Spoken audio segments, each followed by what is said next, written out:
Am I the asshole for telling my wife and brother-in-law they need to move on and leave their stepsister alone? My mother-in-law is elderly and is struggling to live alone but doesn't want her kids taking care of her. So there have been some talks about what the next steps are between my wife and my BIL. They want their stepsister to be a part of all of this. She is their late stepdad's daughter. They've known her since they were toddlers and she was 5 years old.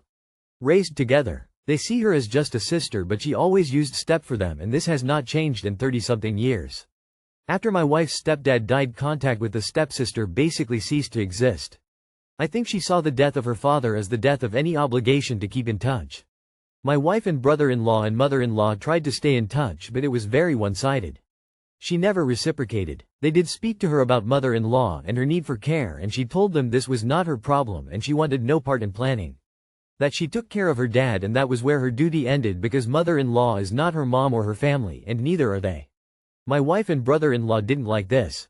They have called her selfish and brought up repeatedly that mother-in-law adores her and helped raise her from the age of 5. I have jumped in and told them they need to move on and figure out a plan together while leaving their stepsister alone because clearly she isn't going to change her mind, and trying to shame her won't work either. But they think I shouldn't interfere.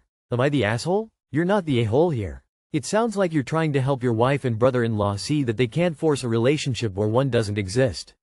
It's tough to accept, especially when emotions run high, but sometimes people just aren't willing to engage, and that's their choice. Encouraging your family to focus on what they can control, supporting their mom, seems like the best way to move forward. You're not trying to dismiss their feelings, you're just helping them find a healthier path. Not the asshole. You're just pointing out the obvious. She's made her boundaries clear, and pushing won't change anything. It seems like your wife and brother-in-law are holding on to this idea of family that the stepsister doesn't share, and that's okay, but it's time to accept it and move forward without her involvement. Nah, you're not the a-hole here. It sounds like you've got a solid perspective on a tough situation. Your wife and brother-in-law are understandably hurt, but sometimes you just gotta accept that not everyone feels the same way about family ties. It's better for them to focus on what they can control, like supporting their mom, than to keep pushing someone who's clearly not interested in being involved. You were just trying to help them move forward. Not the asshole. They did speak to her about mother-in-law and her need for care, and she told them this was not her problem and she wanted no part in planning. That she took care of her dad and that was where her duty ended because mother-in-law is not her mom or her family, and neither are they. It's pretty cut and dry how the former stepsister feels about the situation. If your wife and her brother continue to pester her, she'll just block all forms of communication. They need to learn to take no for an answer. You offered your 2 cents, but if they are hell-bent to try and change her mind, it's pointless, but it's their time of waste. Info. Did OP's wife or brother-in-law help with the stepdad who raised them? Not the asshole. At this point, it sounds like further contact from them would be harassment. You don't want to be caught up in that. Am I the asshole for getting my grandma to buy me new blankets because my mom said no? 13 female, stay in the hospital a lot. My mom has to take me every time I have a fever or throw up, and I already have to go twice a month for meds. When I was 6, my mom bought me different blanket sets for the hospital since their blankets are uncomfortable and sometimes I have to use them at home if she's behind on washing my bedding. I used to love them, but now I hate them. I had a princess set, unicorns, butterflies, and flowers. I accidentally stained the princess set, so she donated it, but now I'm stuck with the unicorns, flowers, and butterflies. I asked her to get me new ones because mine are for little kids, and she said yes. Then she changed her mind and said I need to wait because she had to find a new school for my sister and there's a lot of extra expenses right now.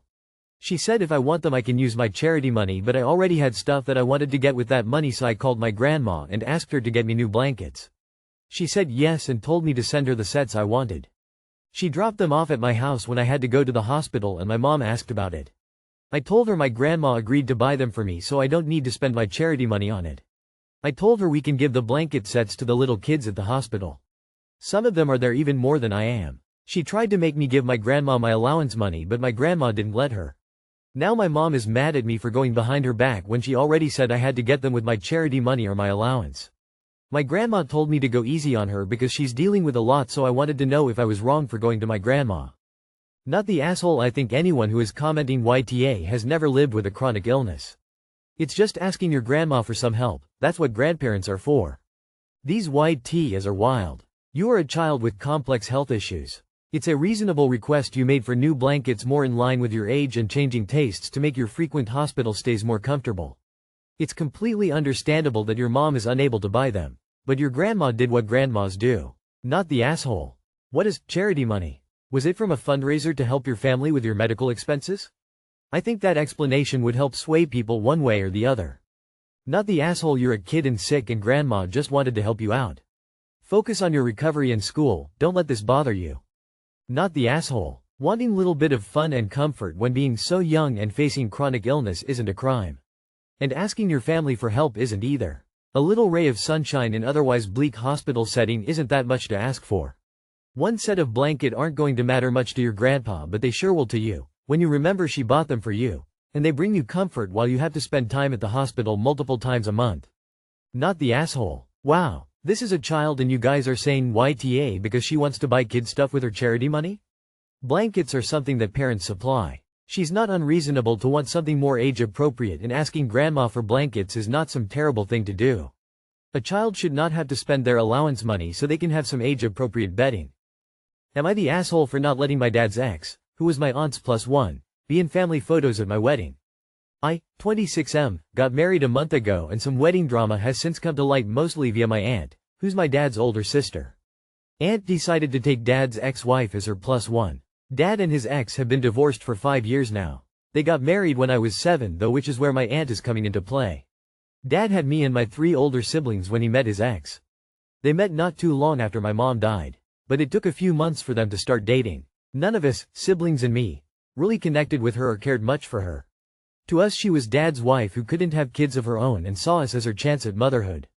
She made us uncomfortable sometimes with how insistent she was that she was now the mom of the family. It got really awkward at times when we were younger and dad was doing something for us but she wanted to do it instead. My aunt always liked that she tried to step in and become mom. For one, she never liked our mom. But it was also her belief that when kids lose one parent, someone needs to fill that space for them. So when dad and his ex divorced and none of my siblings or I kept in contact with his ex, it pissed her off. She told us repeatedly she felt the ex deserved better and she should be regarded as mom in some way after all those years. She should be seen as someone worth keeping around to all of us. I didn't know before my wedding day that the ex was her +1. It didn't bother me, but I was clear that she wasn't going to be in the wedding photos.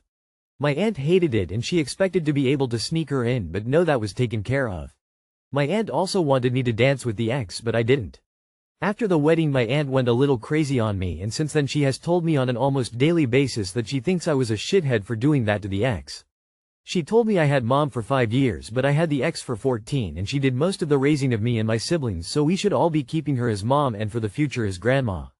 She told me it was disgusting to exclude her during the wedding too when she was already there.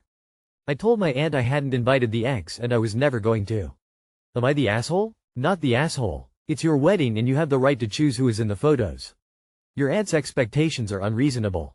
Not the asshole, but I am amused how people in the bride's family now think this random person is your aunt's girlfriend whom aunt is trying to push on everyone. Not the asshole. This is your father's ex. This is not a woman you consider family. Full stop. Your aunt is out of line trying to force her back into the family. Stop discussing it with your aunt. The next time she brings it up, sorry, I'm done discussing it. Bye. Repeat until she stops or you have to block her. Not the asshole, but go very low contact with your unhinged aunt op. If, when you have kids, never allow her unsupervised with them. Not the asshole. I would love to be a fly on the wall at your wedding. Handled it brilliantly. Not the asshole. Tell your aunt that you are disgusted by her behavior and that she has no say on who is your family, no matter how many tricks she tries to play.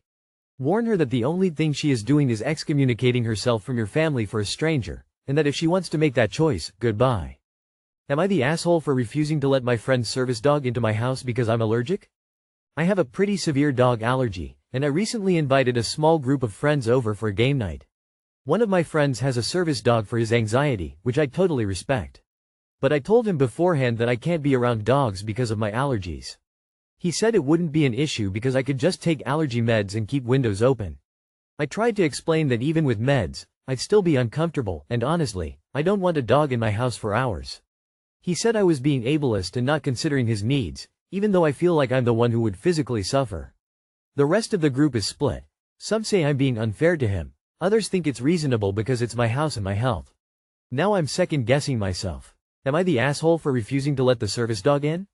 Not the asshole. Your private home is not a place required to accommodate service animals. You are allergic to dogs. Even if you took allergy medications and opened your windows, it wouldn't address the pet dander that will remain in your house. Your friend doesn't have to like the fact you won't allow the dog into your house, but you're not an ableist because you don't want allergens in your home. He said I was being ableist and not considering his needs, even though I feel like I'm the one who would physically suffer. It's pretty ironic he's calling you an ableist when he refuses to consider your needs and comfort in your home.